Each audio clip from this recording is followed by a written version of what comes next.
Hello student, welcome to ई गुरुकुल ज्ञान। हम पढ़ रहे हैं कक्षा 8 की पूरक पुस्तक भारत की खोज, पाठ 7 अंतिम दौर 2। एक पार्ट अंतिम दौर भी है, अंतिम दौर 1, और दूसरा पार्ट है अंतिम दौर 2। अंतिम दौर 1 हमने कवर कर लिया है, पार्ट 6 के नाम से है वो, ठीक है। और ये है हमारा अंतिम दौर 2। इसका एक पार्ट हम पढ़ चुके हैं, आज हमारा पार्ट 2 है। इसमें कठिन शब्दार्थ, क्वेश्चन आंसर सब कुछ देखेंगे। पार्ट को अच्छी तरीके से समझने के लिए पूरी वीडियो को ध्यान से देखेंगे, साथ ही कॉपी पेन लेकर बैठेंगे। जो एक्स्ट्रा पॉइंट आपको बताए जा रहे हैं उन्हें भी आप नोट करेंगे। तो इसमें हम देखेंगे गांधी जी के नेतृत्व में कांग्रेस सक्रिय। अब इसमें दो पॉइंट को आपको याद रखना है, एक तो में याद रखना है कांग्रेस को, और दूसरा याद रखना है सक्रिय वर्ड को, ठीक है। अब ये सक्रिय का क्या मतलब है, ठीक है, क्योंकि हम अंतिम पड़ाव पे हैं, आजादी की तरफ हैं, ठीक है। तो अंतिम दौर 2 यानी कि हमने आजादी की तरफ जब बढ़ना शुरू किया, आंदोलन शुरू किए, तो कौन कौन सी समस्या आई, कैसे कैसे काम किया, कौन नेतृत्व, किस किसने नेतृत्व किया, उसी के बारे में जानेंगे। 1885 में कांग्रेस की स्थापना हो चुकी थी, ठीक है। और हम पढ़ रहे हैं इधर 1914 1918 के आसपास। तो इसका मतलब क्या है कि सक्रिय का जो विलोम है वो है निष्क्रिय, ठीक है।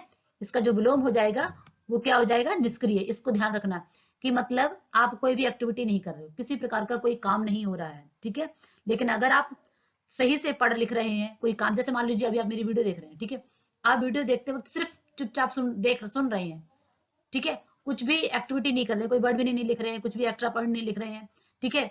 तो ये आप निष्क्रिय होकर देख रहे हैं, ठीक है। लेकिन अगर आप साथ साथ क्वेश्चन आंसर लिख रहे हैं, वर्ड भी नहीं लिख रहे हैं, एक्स्ट्रा फैक्ट लिख रहे हैं, आप कमेंट्स नीचे कर रहे हैं, क्वेश्चन पूछ रहे हैं, तो आप सक्रिय होकर पढ़ाई कर रहे हैं, ठीक है। मतलब कुछ ना कुछ प्रतिक्रियाएं करते रहना। तो कांग्रेस जो थी एक तरीके से निष्क्रिय हो चुकी थी। साथ ही साथ हमने पिछले फर्स्ट पार्ट में पढ़ा था कि किस प्रकार से गांधी जी ने इस चैप्टर को, ये सेकंड पार्ट पढ़ने से पहले अगर आपने नहीं देखा तो फर्स्ट पार्ट भी देख लें, क्योंकि आपको कनेक्ट तभी कर पाएंगे आप कि किस प्रकार गांधी जी ने भारतीय मानसिक जनता जो निराश हो चुकी थी, ठीक है, कि क्योंकि अगर आपकी विल पावर स्ट्रांग नहीं है, दृढ़ इच्छा शक्ति नहीं है, तो आप कोई भी काम नहीं कर सकते हो। तो जनता भी एक तरीके से निष्क्रिय हो चुकी थी, साथ ही साथ कांग्रेस भी निष्क्रिय पड़ी थी। उस पर कैसे काम किया, इसको हम आज इसमें देखेंगे। गांधी जी ने पहली बार कांग्रेस के संगठन में प्रवेश किया, ठीक है। जब गांधी जी कांग्रेस में आए, उससे पहले कांग्रेस में नहीं थे, ठीक है। गांधी जी एक आए, ठीक है, दक्षिण अफ्रीका से मतलब जब वो आए थे तो उन्होंने भारत में देखी स्थिति, फिर उनको लगा कि भारत में बदलाव की आवश्यकता है, ठीक है। और तत्काल उसके संविधान में पूरी तरह परिवर्तन ला दिया। और जैसे ही वो आए, जैसे होता है ना कि कोई व्यक्ति जब किसी ऑर्गेनाइजेशन में घुसता है ना, उसका व्यक्तित्व इतना प्रभावशाली होता है कि दूसरों को एकदम बदल देता है, उस संस्था में परिवर्तन ला देगा। तो वैसे ही कुछ गांधी जी के साथ हुआ कि गांधी जी ने जब कांग्रेस में प्रवेश लिया तो वो पहले वाली कांग्रेस नहीं रही। अब कांग्रेस जो थी मतलब एक पार्टी थी, वो पूरी तरीके से बदल चुकी, एक क्रांतिकारी परिवर्तन लेकर आए। उन्होंने उसे लोकतांत्रिक और लोक संगठन बनाया। पहले कुछ लोगों का संगठन था ये, ठीक है। उसको लोकतांत्रिक यानी कि जनता का बना दिया उसको, उसमें जनता इन्वॉल्व हो गई, यानी कि लोग इन्वॉल्व हो गए, ठीक है। वो जनता का संगठन हो गया, लोगों का संगठन हो गया। अब उसमें किसानों ने प्रवेश लिया, ठीक है। आम जनता जो थी, किसान जो थे, वो भी आने लगे, और अपने नए रूप में वह एक विशाल किसान संगठन दिखाई देने लगा। और ऐसा लगा कि मानो कोई, क्योंकि भारत में सब किसान थे उस समय, ठीक है, ऐसे लगा कोई किसान आंदोलन, किसानों का एक बहुत बड़ा संगठन है, जिसमें मध्य वर्ग के लोग संख्या में छितरे हुए थे, ठीक है। मध्यम वर्ग में उतरे नहीं थे, छितरे हुए थे, अलग अलग थे, लेकिन उनका जोर काफी था। मध्यम वर्ग एक कड़ी के रूप में काम कर रहे थे वो, निचले और उच्च वर्ग जो व्यक्ति थे, तो एक तरीके से, लेकिन फिर भी वो काफी मजबूत थे। अब उसका खेतिहर चरित्र बढ़ने लगा था, ठीक है। जिस प्रकार से उनका जो खेतिहर के लोग, जो खेती करने वाले लोग हैं, वो बढ़ने लगा था। औद्योगिक मजदूर भी उसमें आए, लेकिन अपनी व्यक्तिगत हैसियत में, अलग से संगठित रूप में नहीं, ठीक है। अलग अलग जैसे किसान जो थे वो भी आने लगे बहुत सारे। तो खेती के किसान जो थे, वो ऐसा लगा कि मानो किसानों का संगठन है। लेकिन जो ऑफिस में काम करते थे, जो किसी कंपनी में काम करते थे, वो किसी दल में नहीं आए, किसी संगठन रूप में नहीं आए, इकट्ठा होकर नहीं आए, इंडिविजुअल एक एक करके आने लगे। क्योंकि गांधी जी ने जो मानसिक रूप पर कार्य किया, तो लोगों के अंदर से एक ऐसा हुआ कि नहीं, मुझे भी अपने देश को आजाद कराने की, मतलब एक गांधी जी कर सकते हैं इस तरीके, तो हम सब कर सकते हैं, हम सब सोच सकते हैं अपने देश को आजाद कराने के बारे में। इस संगठन का लक्ष्य और आधार था सक्रियता। सक्रियता मतलब नॉर्मल भी, ये वर्ड आज भी हमेशा ही काम करेगा लाइफ में। ऐसा नहीं है कि सिर्फ देश को आजाद करना। अगर आप जीवन में सच में कुछ करना चाहते हो, तो बैठ के नहीं कर सकते, सोच के नहीं कर सकते, उसके लिए आपको एक्टिविटी करनी पड़ेगी। आप डेली पढ़ाई करिए, या जो भी आप काम, जो भी सफलता पाना चाहते हो, उसमें आपको डेली कंसिस्टेंसी चाहिए, लगातार कार्य करते रहें। एक छोटा ही टारगेट बना लें कि मुझे 2 पेज रोज पढ़ने, पर डेली 2 पेज पढ़िए, तो आप देखिए कि एक साल में आपके पास, एक साल में 365 दिन होते हैं, ठीक है। मल्टीप्लाई कर दो इसका, तो कितना हो जाएगा आपको, 300 मतलब 4, ये 600 प्लस 700 प्लस कुछ हो जाएगा, ठीक है। तो ये क्या है, इतने पेज आप पढ़ लोगे। जब आपने 700 लगभग पेज पढ़ लिए एक साल में, ऐसे अगर 4-5 साल आप पढ़ो तो कितना आपको, तो छोटा ही टारगेट रखिए, लेकिन अगर आप रोज करें उसे, संडे मंडे ना मनाए, सर्दी गर्मी ना मनाए, आपको रेगुलर वो काम करना है, तो सक्रियता जरूरी है। और आप इकट्ठा पढ़ के रख दें 20 पेज, फिर 1 महीने तक पढ़ाई ना करें, कोई फायदा नहीं उस पढ़ाई का, ठीक है। तो यहाँ पर क्या है, सक्रियता, इसको आज के जीवन में भी कनेक्ट करते हुए चलिए। ऐसी सक्रियता जिसका आधार शांतिपूर्वक पद्धति है, कि गांधी जी ने इस विशाल भारत को आजाद करा दिया, अकेले गांधी जी ने इस तरीके से उन्होंने मानसिक स्तर पर कार्य किया। तो हम अपने जीवन में बदलाव नहीं कर सकते, हम क्या नहीं कर सकते, हर इंसान कर सकता है। भगवान ने हमारे जो ये बॉडी बना के दी ना, इसमें जो दिमाग दिया है उसमें असीमित क्षमताएं दी हैं, बट हमें अपने आप को पहचानने की आवश्यकता है। अब तक जो विकल्प थे उनमें से या तो केवल बातचीत करना या प्रस्ताव पारित करना था, ठीक है, अथवा हिंसक कार्यकारी करना था। पहले क्या करते थे कि अब तक जो विकल्प थे, ठीक है, शांतिपूर्वक पद्धति थी, लेकिन अब विकल्प दिए जा रहे थे, या तो बातचीत करो या प्रस्ताव पारित करो अथवा हिंसक कार्य, ठीक है, कार्रवाई करना। इस तरीके से विकल्प ऑप्शन दे दिए गए।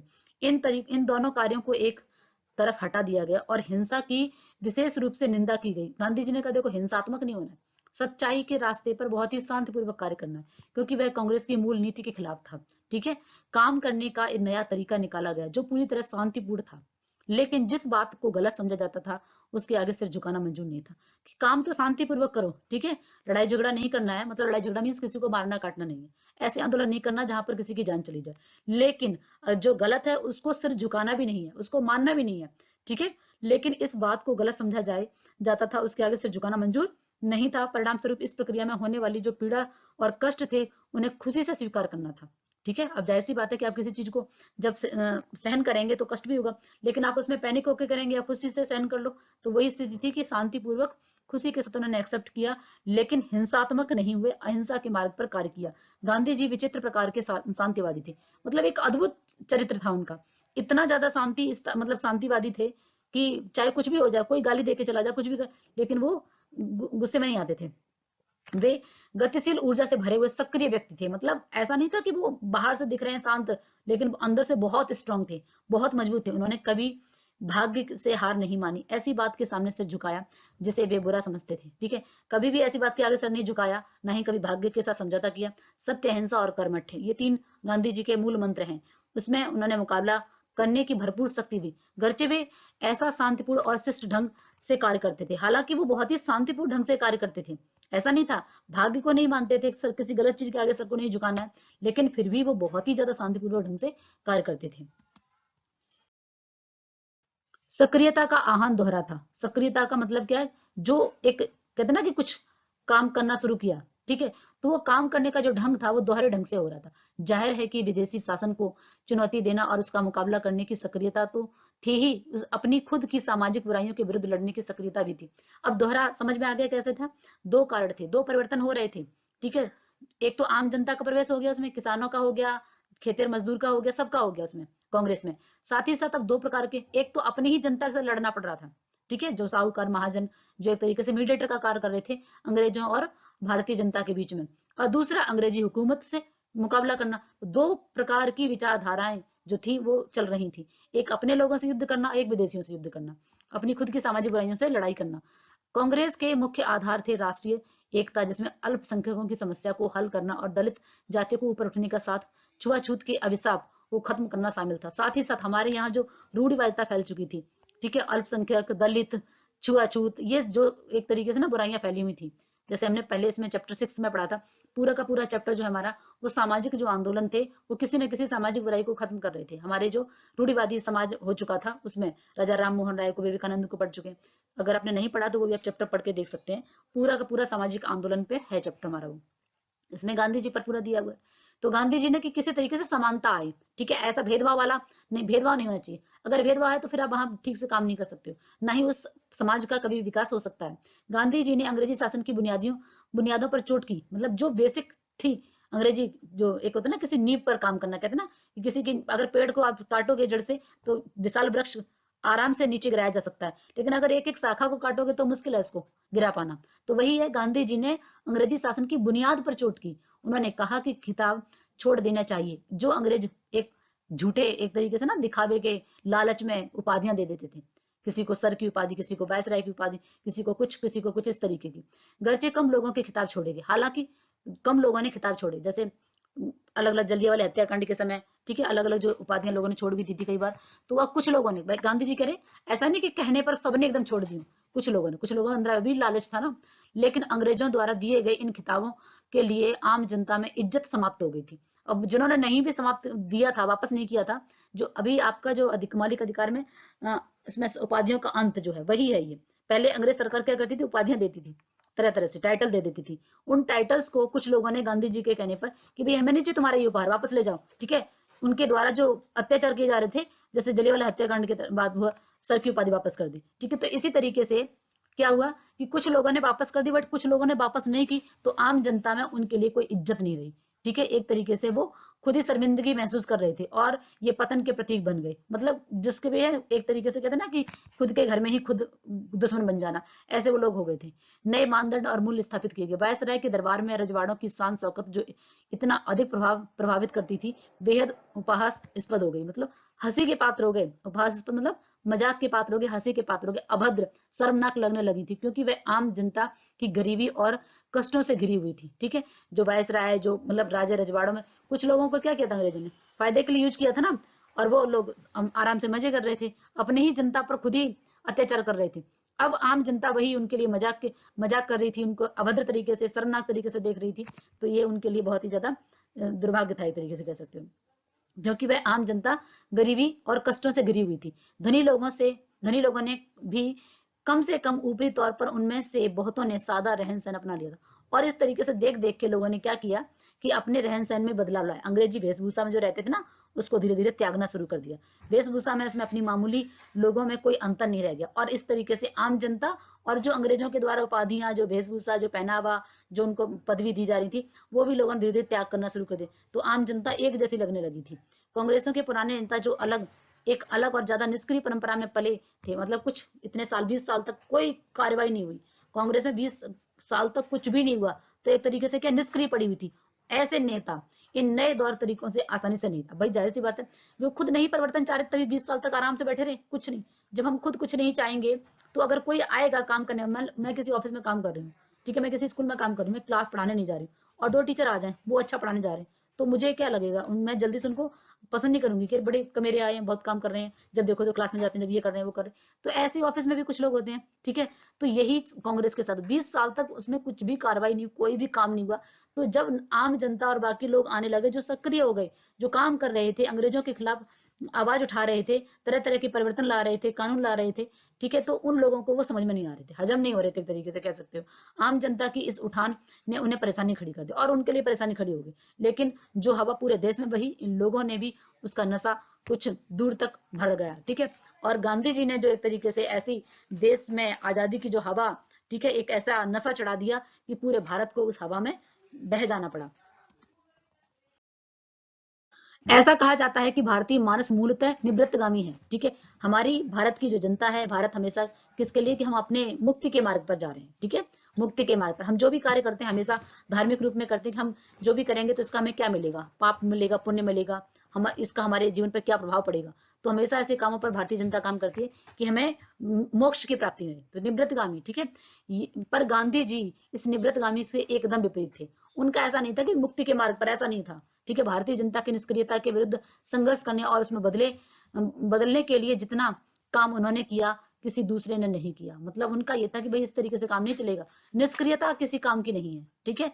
आपको अपने खिलाफ, अपने विरुद्ध संघर्ष करना ही पड़ेगा, और उन्होंने भरपूर काम किया। गांधी जी जितना काम जो भारतीय मानसिक जनता पर जो काम किया गया था, वो किसी ने भी इतना नहीं कर पाया, कोई आज तक नहीं कर पाया। उन्होंने हमें गांव की ओर जो भेजा, और कर्म के इस नए संदेश को ले जाने वाले अनगिनत दूतों की गतिविधियों से देहात में हल चहल पहल मच गई। और मतलब सिर्फ ऐसा नहीं था कि कुछ लोगों के बीच में हो, उच्च वर्ग के साथ काम करें, कुछ जगह पूरे भारत के लिए बोला गया कि पूरे भारत पर उन्होंने काम किया। अनगिनत दूत, मतलब उन्होंने अपने इतने सारे लोग तैयार कर दिए कि जाओ पूरे भारत में चहल पहल मच गई, ठीक है। चाहे वो किसान वर्ग हो, गांव हो, देहात हो, हर जगह किसानों को झकझोरा गया।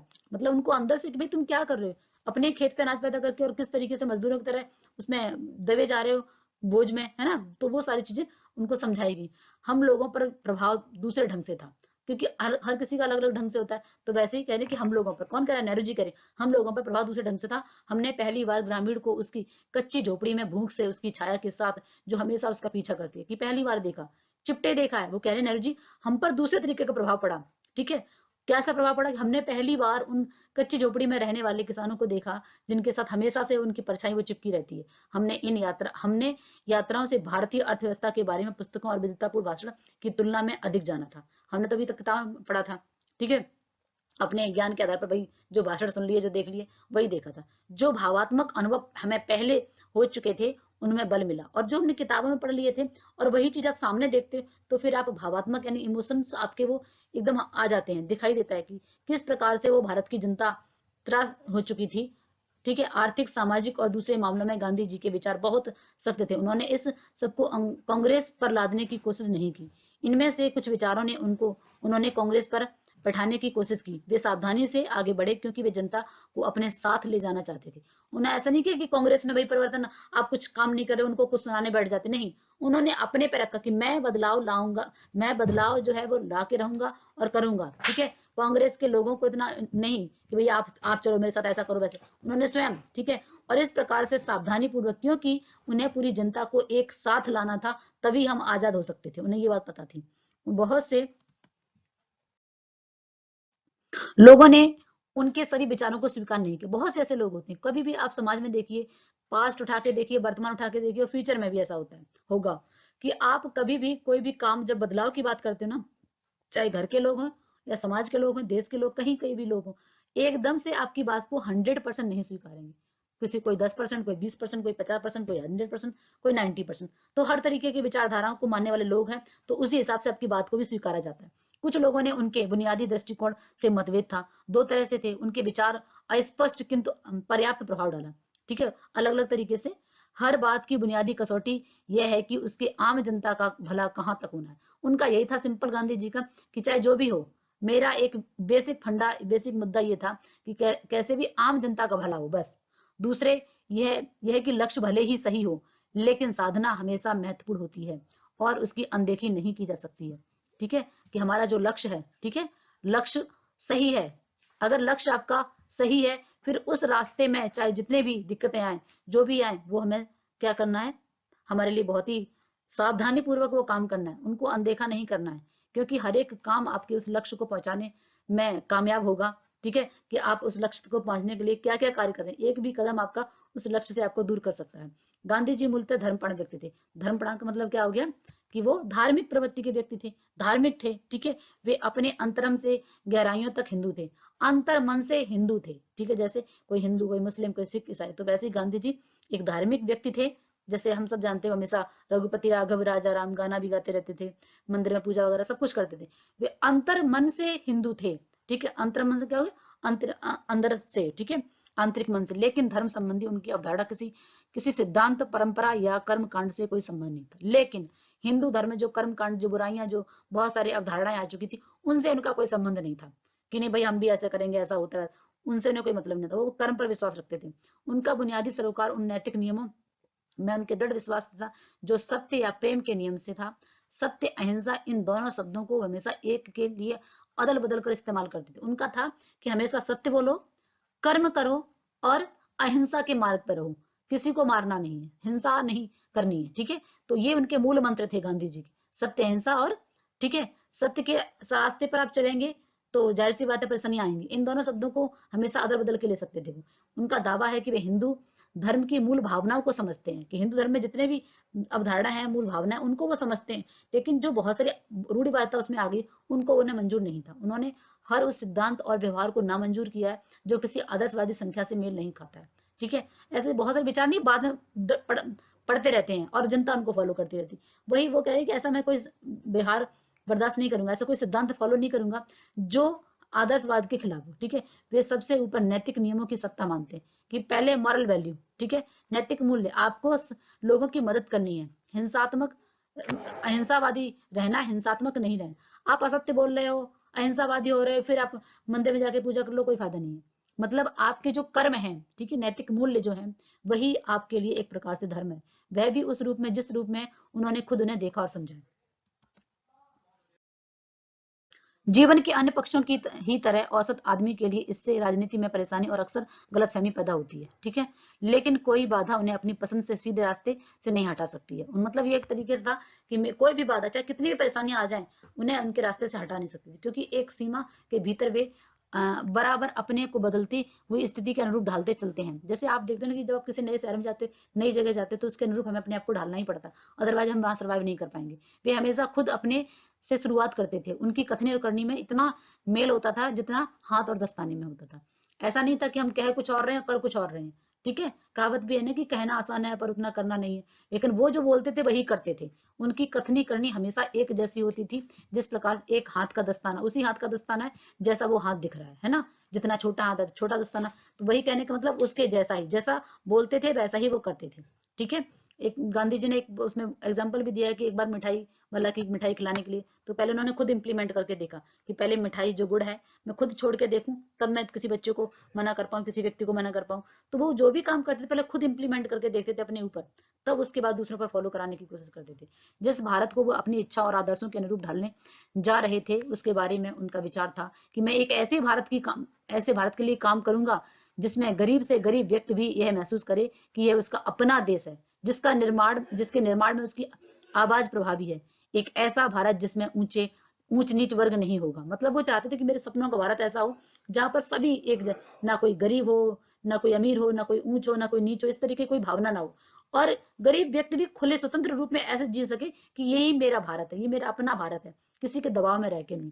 ऐसा भारत जिसमें सब जातियां पूरे समभाव से रहें, समान भावनाओं से रहें, सभी जातियों का समान ढंग से मतलब दृष्टि से देखना। ऐसे भारत में छुआछूत, नशीली मदिरा और दवाइयों के अभिशाप के लिए कोई जगह नहीं। मतलब इस तरीके से नशा और ये सब के लिए कोई जगह नहीं है, जहां स्त्री और पुरुष में समान व्यवहार रहे, ठीक है। सभी जातियों के बीच समान रहे, स्त्री पुरुष में समानता रहे, अधिकार होंगे, सबको अधिकार समान मिलेंगे, चाहे वो स्त्री हो चाहे पुरुष हो। यही मेरे सपनों का भारत है। ये कोटेशन आपको याद रख लेनी चाहिए। कई बार ऐसा पूछ लेते हैं कि मैं एक ऐसे भारत के लिए काम करूंगा जिसमें सभी गरीब से गरीब, ऐसा दे के स्टेटमेंट फिर नीचे दे सकते हैं। तो ये स्टेटमेंट किसकी? गांधी जी की। जहां उन्होंने अपनी हिंदू विरासत का गर्व था, वहीं उन्होंने हिंदू धर्म को एक सार्वभौमिक बाना पहनाने का प्रयत्न किया और सत्य के घेरे में सब धर्मों को शामिल कर लिया। उन्होंने अपनी सांस्कृतिक विरासत को संकीर्ण बनाने से इनकार कर दिया, ठीक है, कि हमारी जो धर्म है वो संकीर्ण नहीं है, उसमें सभी संस्कृतियों का मिला जुला रूप है, सभी बहुत ही मतलब प्रेम से संभाव से रहेंगे। हिंदू धर्म एक सार्वभौमिक धर्म है, ना कि वो संकीर्ण है, ठीक है। इस तरीके से इसमें गांधी जी की विचारधाराओं को पढ़ रहे हैं और कैसे उन्होंने भारत की जनता पर काम किया है। ये हैं इसके कठिन शब्दार्थ, साथ ही साथ इसके क्वेश्चन आंसर भी मैंने दिए हैं। ये है क्वेश्चन आंसर आपके लिए। अगर आपको